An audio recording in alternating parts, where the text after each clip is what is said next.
Find f divided by g of x and state the domain of f over g, where f of x and g of x are both equal to the square root of x plus 5.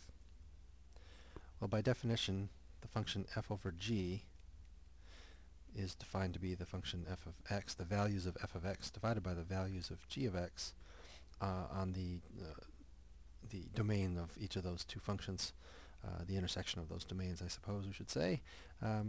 We'll deal with the domains in a second. F of x is the function the square root of x plus 5.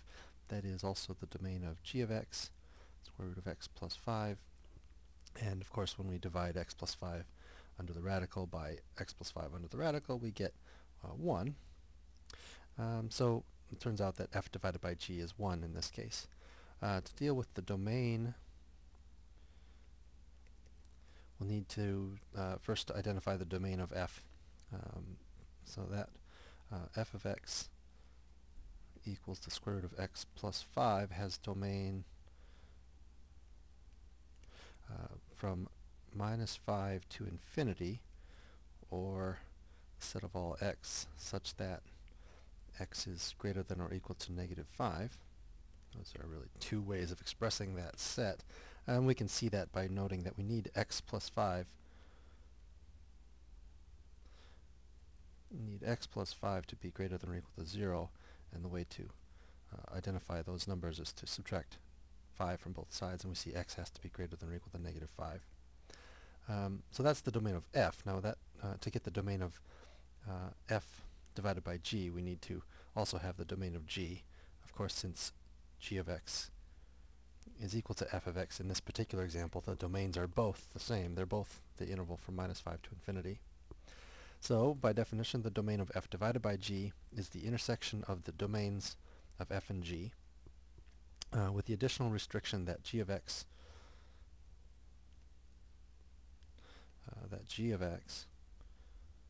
must not be 0, else we have division by 0.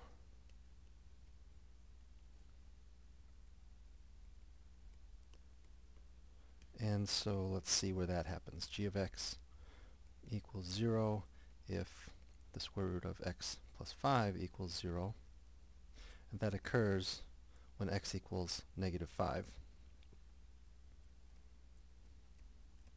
So we need to exclude negative 5 from the domain. Therefore, putting the domain of f together with the domain of g gives us this minus 5 to infinity interval, but we need to exclude negative 5 from that. So the domain